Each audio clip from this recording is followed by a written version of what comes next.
Questions 1 through 10 on the 2012 Grade 8 Gauss Math Contest. 3 times 3 plus 3 divided by 3. This question is testing order of operations, and the acronym is BEDMAS, and of course I will go through that.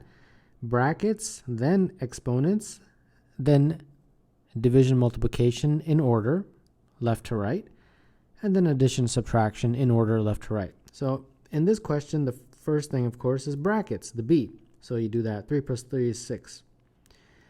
And then we have to do the next one, which is division multiplication, but do it in order, left to right. So left to right, first you do this guy, which is 3 times 6, 18. And then that's 18 divided by 3. And then there's only one operation left, 18 divided by 3, which is 6. So number 1, the answer is A.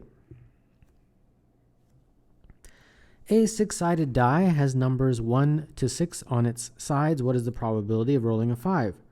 So 1, 2, 3, 4, 5, and 6 are the numbers. And of these 6 numbers, you want to roll a 5. So in any probability question, it's usually a fraction. And the bottom number, the denominator, will be the total. In this case, there's 6 numbers, so the total is 6. 6 possible choices. The numerator, what goes in the top, is the specific condition. Our specific condition is that we want to roll a 5.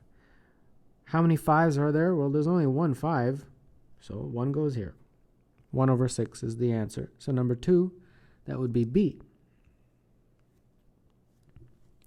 56 hundredths is. I run track. I've been running track, since I was in high school. And I used to watch track on the Olympics, World Championships. And you always see these races where somebody wins by 1/100th of a second, right? The guy who wins the gold medal runs 9:79. And the guy, say, who wins the silver runs 9:80, perhaps, right? This is a very fast race. So that's how I remember it, actually. 1/100th of a second he won by. So this is asking for 56 100ths of a second. Well, take this guy and multiply by 56. And when you do, you get 0.56. So number 3, the answer is D. P, Q, R lie in a straight line. The value of X is. Well, there's a fundamental rule that all the angles about one line like that equal 180. So in this case, we have 42 plus X, and that's got to equal 180. So this is the equation you have to solve. This becomes 2X is 180 minus 42 is what? 138. And then divide by 2, so X becomes 69. And therefore, number 4, the answer is A.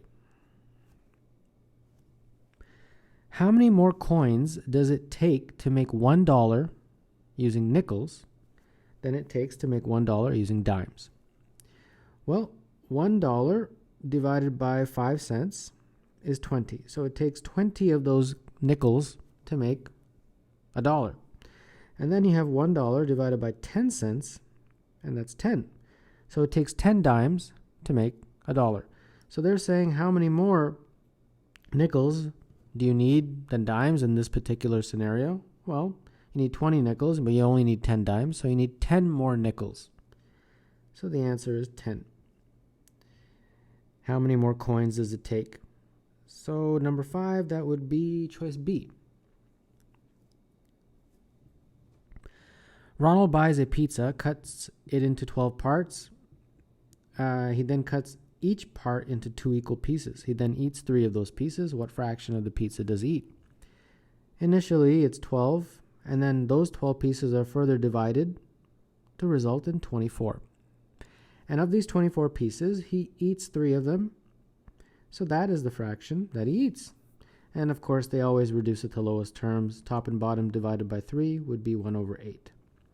So number 6, the answer is E. A rectangular sheet of paper has measurements of 25 by 9, the dimensions of a square sheet of paper with the same area are.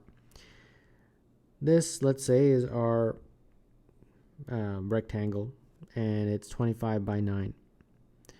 And they want you to figure out the area, first of all. That's going to help you. So 25 times 9, of course, is the area, and that is 225.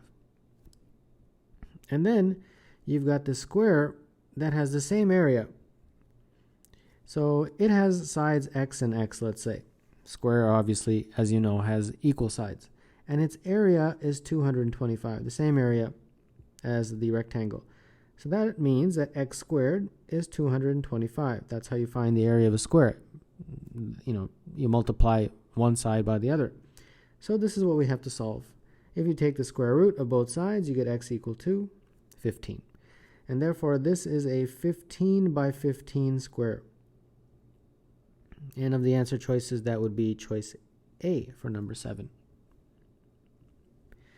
The number 0.2012 is between. Well, this is 0 and 1, 0.1. If you convert it to decimals, might be a little bit easier for you. This is 0.1 and 0.2, that range.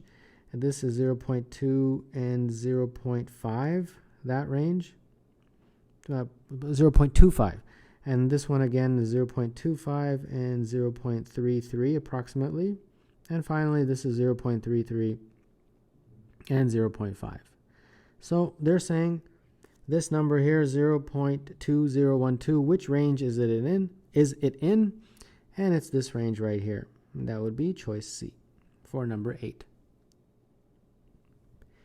When x is 2, the value of 3 to the power of x minus x cubed is. So we have 3 to the power of x minus x to the power of 3. And then we have 3 to the power of 2 minus 2 to the power of 3, like that. So that becomes 9 minus 8, and that is just 1. So number 9, the answer is D.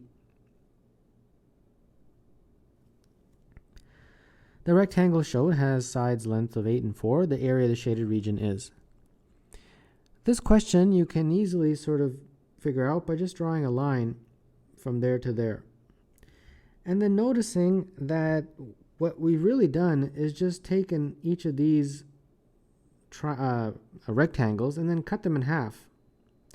Same thing with this one here. We've taken that rectangle and just cut it in half, because if you notice, the line goes all the way from one corner to the other. So what that really means is that the shaded region is really just half of the total region, because if you just looked at that rectangle, this shaded region is just half of that rectangle. If you look at this rectangle, this shaded region is half of that. So all I have to do to figure out the total shaded region is figure out the total area and then divide by 2. So that would be 8 times 4, that's the total area, and then divide by 2. That's the area of the shaded region, AS. So 8 times 4 is 32, and then divided by 2 is 16. So number 10, the answer is B.